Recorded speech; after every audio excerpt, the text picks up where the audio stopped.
Di awal tahun 2023 ini, bisa nggak kita mendapatkan penghasilan tambahan dari TikTok tanpa harus punya modal usaha ataupun tanpa harus stok barang? Jawabannya tentu bisa. Di video kali ini saya ingin bongkar gimana cara saya mendapatkan omset 10 juta pertama dalam waktu 1 bulan cuman modal konten doang. Dan ini gratis teman-teman ya.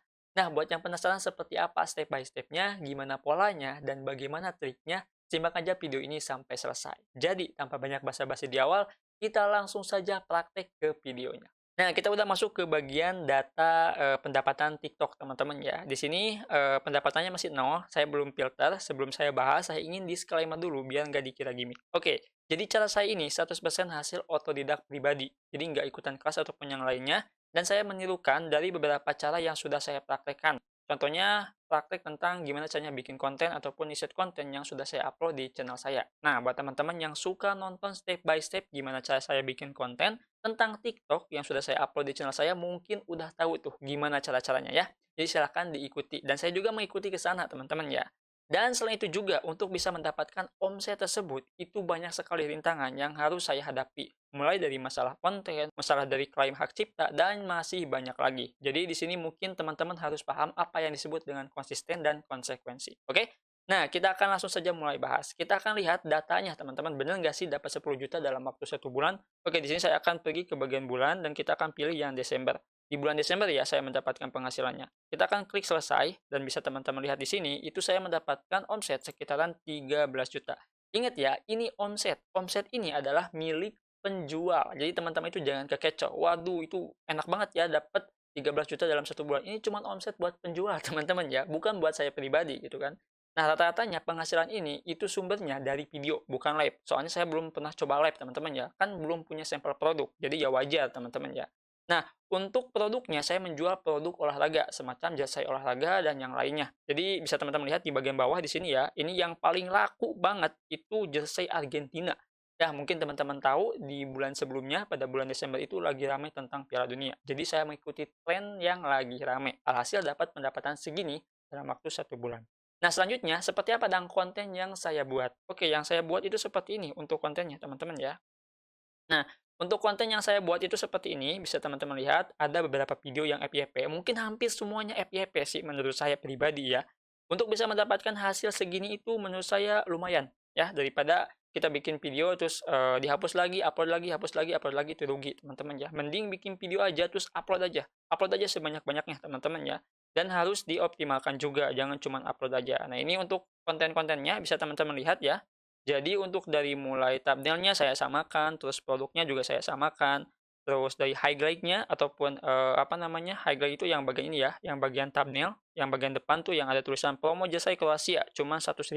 Nah, itu saya samakan semuanya teman-teman ya, jadi nggak dibeda-bedakan.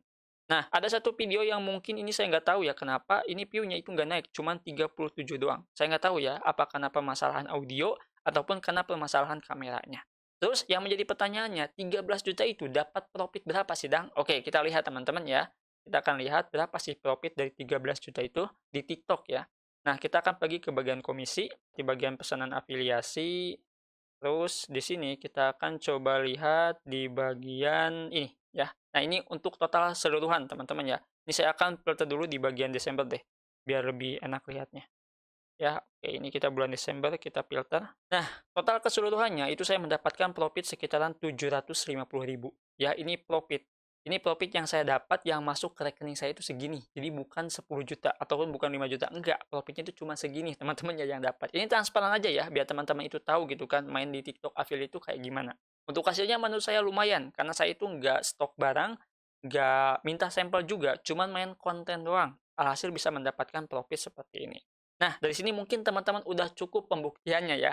Kita akan bahas masalah trik, pola, dan caranya. Nah, tadi teman-teman udah lihat kan seperti apa hasilnya, seperti apa kontennya, dan seperti apa keuntungannya. Nah, kali ini saya akan bahas dulu dari mulai gimana caranya menjadi afiliator TikTok, ataupun menjadi affiliate di TikTok. Tanya itu sebetulnya sama aja sih, nggak bakal ada bedanya teman-teman ya.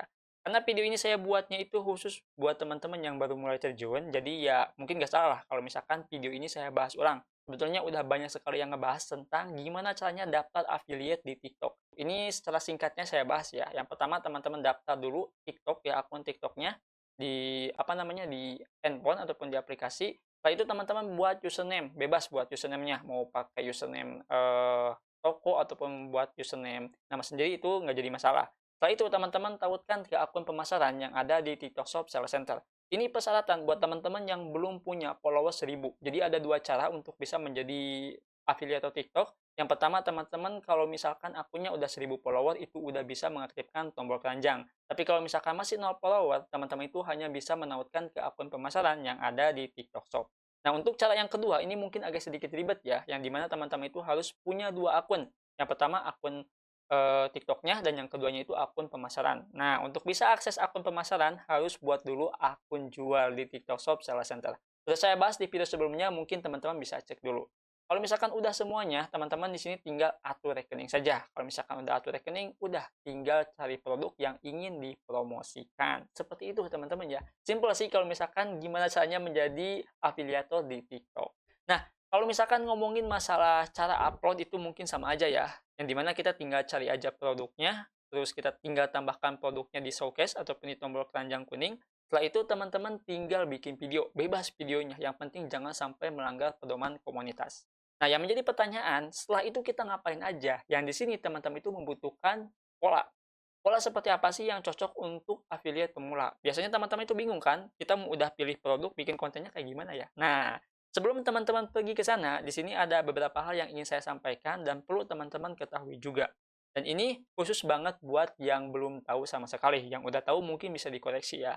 Yang pertama, di sini teman-teman itu harus riset dulu tren di TikTok. Gimana caranya riset tren di TikTok? Oke, saya akan coba contohkan aja teman-teman ya. Nah, di sini teman-teman itu tinggal pergi dulu ke apa namanya? Ke TikTok, teman-teman ya. Ini mau diakses pakai HP ataupun mau diakses pakai web, itu sama aja sih. Jadi di sini kita bisa melihat gitu kan, trennya itu seperti apa. Tren di TikTok itu teman-teman harus menyesuaikan dulu dari apa namanya? Dari lingkungan. Misalkan nih, saya kan ngejar tadi itu pembahasan masalah bola ya, yang dimana itu kan tiba-tiba rame teman-teman ya. Nah, saya kerja di sana itu untuk menempatkan produk yang ingin saya promosikan. Pasti laku sih, soalnya kan rame teman-teman ya. Nah, di situ teman-teman itu harus cari tren di TikTok itu kayak gimana. Ingat ya, trennya itu masalah produk yang bakalan dipakai, bukan masalah teman-teman itu jago talent. Misalkan talentnya itu harus jago ngedance, harus jago ngobrol, ataupun harus bikin sketsa, itu kayaknya gak cocok teman-teman ya. Kita yang kita sebagai affiliate itu hanya mempromosikan produk. Jadi tetapkan produk kita itu di tren yang tepat. Ketikan sampai saat ini, contohnya kan tadi yang bola teman-teman ya. Nah, tren yang bakalan ramai di tahun ini adalah bulan puasa. Ramadan teman-teman ya, itu adalah momen yang dimana puncaknya pas nanti bulan Maret teman-teman ya, ataupun bulan Februari. Nah, buat teman-teman yang belum persiapkan, ini sudah saya bocorkan ya, ramainya nanti di bulan puasa. Nah, di bulan puasa teman-teman bisa nge-affiliate produk fashion muslim, rata-ratanya kan fashion muslim ya, seperti mukena, koko, sarung, kurma, masih banyak lagi. Jadi teman-teman itu bisa coba seperti itu ya.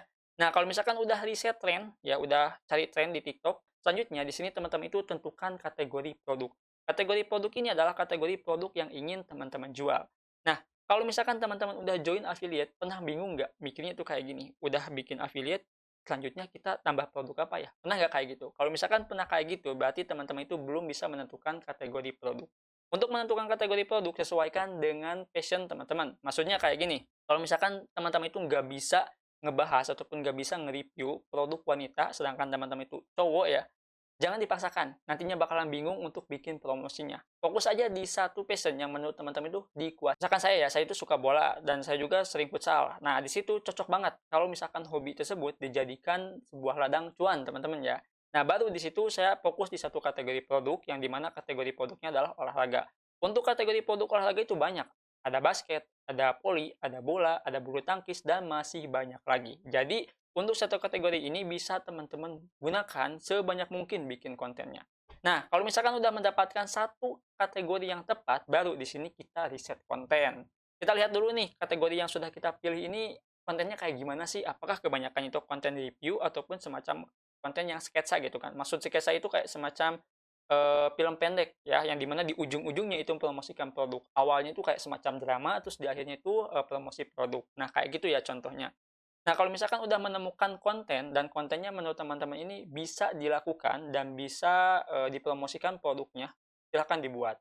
Nah, sebelum dibuat, cari dulu produk dan komisinya. Untuk cari produk, silahkan cari produk yang lagi rame. Gimana caranya mencari produk yang lagi rame? Sebelumnya sudah saya bahas ya masalah riset kata kunci. Nah, gunakan kata kunci yang sudah teman-teman cari menggunakan fitur TikTok Shop di bagian analitik pencarian, di bagian perangkat kata kunci kalau nggak salah teman-teman ya. Gunakan itu untuk bisa mencari konten, ataupun teman-teman bisa masuk ke bagian TikTok Ads. Di situ udah ada fitur yang namanya itu trend teman-teman ya. Di bagian kalau nggak salah aset ya, di bagian aset, terus teman-teman itu bisa scroll ke bawah. Nah, di situ banyak sekali tren yang bisa teman-teman cek. Sebetulnya udah saya bahas di video sebelumnya, silahkan dicek aja, ataupun bisa diklik di bagian playlist atas, oke? Nah, kalau misalkan udah mencari produknya, silahkan teman-teman tentukan komisinya. Usahakan komisinya itu di atas 5.000 ya, kalau bisa ya, kalau bisa. Di atas 5.000. Kalau misalkan nemu komisi yang 10.000 itu bagus, teman-teman ya. Nah, kalau misalkan udah menentukan produk dan komisinya, di sini teman-teman itu tinggal buat konten. Nah, untuk buat konten, di sini saya ingin ngasih tahu konten yang menurut saya ini apa ya, bakalan bisa mudah FYP lah bahasanya ya, tapi nggak sampai ratusan juta, ataupun nggak sampai puluhan juta view-nya ya. Namun ini efektif, soalnya saya sudah praktekkan. Yang pertama, teman-teman itu harus bikin yang namanya itu konten storytelling, bukan hard selling. Maksud dari storytelling dan hard selling itu kayak gimana sih, Dang? Hard selling itu teman-teman langsung door to door ngebahas produknya. Dari mulai harga, kualitas, bahan, dan yang lainnya. Jadi nggak ada sistem drama-drama dulu gitu kan. Nah, kalau misalkan dari konten yang saya buat, itu saya memberikan dulu informasi masalah Argentina gitu kan, kayak gimana pas kemarin lawan Kroasia misalkan ya. Itu saya bahas dulu informasinya, setelah saya bahas, di akhir video saya langsung promosikan produknya. Nah, dari situ mungkin orang-orang akan mencoba untuk membeli produknya. Kalau misalkan kita langsung hard selling, wah bakal langsung di-skip. Rata-ratanya itu kayak gitu yang saya tahu, teman-teman ya. Nah, kalau misalkan sudah, di step selanjutnya ataupun di step terakhir, konsisten. Ini ngomongin masalah konsisten berarti upload video ya. Berapa kali sehari sidang untuk upload video? Untuk masalah upload, itu saya nggak bisa ngasih tahu berapa-berapanya ya. Tapi semakin banyak, itu semakin bagus. Contohnya, teman-teman mampu nggak kalau misalkan sehari upload konten itu 3 kali? Kalau misalkan nggak mampu, 2 kali aja deh. Kalau misalkan nggak mampu, 1 kali aja. Yang penting seharinya itu ada. Untuk masalah jam gimana, Dang? Masalah jam itu nggak ada pengaruhnya sih bagi saya ya. Yang ada itu masalah waktu. Ada waktu siang, malam, dan sore. Nah, kalau saya, kan sehari itu 3 kali teman-teman ya, kayak semacam minum obat gitu kan. Uploadnya yang pertama itu pagi, bebas mau jam berapa juga, yang penting waktunya pagi. Kalau misalkan siang ya waktunya siang teman-teman ya, jadi nggak sampai di apa namanya, ditarget harus jam 12 siang ataupun kayak gimana, itu enggak. Jadi emang di waktu siang aja gitu kan. Nah, kalau cara saya konsisten untuk upload video itu kayak gitu. Nah, kalau misalkan step 1, step 2, step 3, dan step 4 udah dijalankan, selanjutnya teman-teman itu tinggal optimasi konten dari angka 5, 4, 3, dan 2. Apa aja itu? Oke, untuk angka 5-nya di sini teman-teman itu konsisten ya. Untuk angka 4-nya teman-teman itu buat lagi konten. Untuk angka 3-nya teman-teman itu cari lagi produk, dan untuk angka 2-nya teman-teman itu riset lagi konten. Jadi kebalik ya. Nah, di sini untuk cari produknya, usahakan produknya yang satu kategori. Ingat ya, yang satu kategori. Coba aja dulu. Saya juga nyobanya tuh kayak gitu. Tujuannya untuk apa? Biar nggak pusing teman-teman ya, kayak gitu. Nah, sekarang ngomongin masalah trik. Oke, beberapa trik yang ingin saya sampaikan buat teman-teman. Yang pertama, konten jangan spesifik buat konten menyebar. Contohnya buat konten informasi yang masih ada hubungannya dengan produk yang kita jual. Nah, seperti yang saya bahas tadi teman-teman ya. Jangan bikin konten yang spesifik. Kenapa nggak boleh? Karena nantinya teman-teman itu bakalan stuck, bingung mau bikin konten apa lagi. Coba deh, sekarang udah bikin konten 2-3, di review produknya kan, ataupun punya ide. Nah, kalau misalkan nggak dibikin semacam schedule, itu bakalan pusing. Besok bikin konten apa lagi ya? Yang ada, teman-teman itu nggak bakalan bikin konten. Jadi usahakan bikin konten yang menyebar. Contohnya, kasih tahu informasi, ataupun teman-teman bisa bahas gitu kan, perbedaan bahan ini dengan bahan ini. Kalau misalkan bahasnya itu masalah fashion, ya. Terus yang kedua, rutin dengan formasi 211. Ini formasi saya pribadi sih. Wih, ada formasi segala lagi.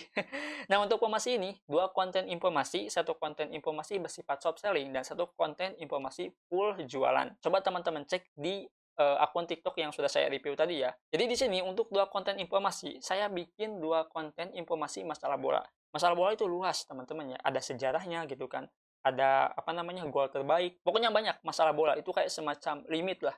Maksud limit itu emang nggak ada batasnya untuk konten masalah bola. Saya buat 2 konten informasi. Nah, setelah 2 konten informasi, saya upload lagi 1 konten, yang dimana 1 konten itu adalah konten yang informasi, tapi sifatnya itu ada penjualan. Ya, di akhirnya itu ada jualan-jualan kayak gitu. Nah, saya bahas di situ juga. Nah, terus yang terakhir, ini benar-benar full konten secara jualan langsung ya, hard selling, langsung saya promosikan. Yang ketiga, isi video tidak monoton dan benar-benar fresh pakai dubbing suara. Nah, ini adalah trik dimana kalau misalkan teman-teman ngedit videonya. Oke, untuk masalah ngedit video, yang saya tangkap ya, tadi kan di akhir video itu ada 1 video yang 37 view nggak naik-naik. Itu kenapa? Karena cuma satu angle aja. Maksud satu angle itu yang nggak ada transisi, terus nggak ada efek, ataupun nggak ada yang lainnya. Dubbing iya, tapi untuk editingnya itu masih jelek, teman-teman ya. Nah, ini perlu dioptimalkan. Yang sudah saya bahas di video sebelumnya, itu kalau misalkan kita bikin konten, minimal 3 detik harus ganti frame. Kalau misalkan kayak gitu, itu orang bakalan penasaran dan bakalan betah nonton videonya. Nah, jadi di sini usahakan teman-teman itu bikin video yang sekiranya itu nggak monoton. Maksud dari monoton itu adalah efek videonya ya. Nggak sampai angle itu dari depan doang gitu kan, terus dari pinggir doang, enggak. Tapi harus ada beberapa angle yang cocok dan bisa dinikmati oleh penonton. Nah, ngomongin masalah konten, kok bisa dang bikin konten, penjualan tapi nggak minta sampel, itu kayak gimana? Teman-teman tinggal ambil aja videonya ataupun ya semacam ya videonya itu dari testimoni yang ada di marketplace. Ya testimoni teman-teman ya. Ambil aja terus teman-teman buat semenarik mungkin sehingga bisa menciptakan video yang bagus. Nah, itu adalah trik saya kalau misalkan saya nggak bisa dapat sampel. Nah, secara kesimpulannya, pola yang saya berikan di video ini sifatnya itu masih mentah teman-teman ya. Artinya harus dibuat lebih matang lagi dengan cara dipraktekkan dan terus fokus untuk membuat konten yang terbaik menurut teman-teman. Ini versi kalian aja. Untuk versi saya tuh ya kayak gitu. Saya fokusnya itu di olahraga teman-teman ya. Terus kalau misalkan ngomongin soal konten itu bisa FYP atau enggak, menurut saya ini harus searah ya. Maksud searah itu ya bahas bola, insya Allah bakalan terus FYP teman-teman ya. Asalkan pembahasannya itu menarik, place dan nggak copy paste ya, seperti itu. Insya Allah kalau misalkan original itu bakalan terus di-up sama TikToknya. Ya jadi jangan sampai keluar jalur itu, pertama teman-teman bahas bola, selanjutnya teman-teman itu bahas hoodie, bahas perabotan rumah tangga, itu bakalan sulit untuk bisa mendapatkan view. Ya, itu mungkin yang bisa saya sampaikan di video kali ini. Semoga berguna dan semoga bermanfaat. Sampai jumpa di video selanjutnya dengan saya Adang. Wassalamualaikum warahmatullahi wabarakatuh.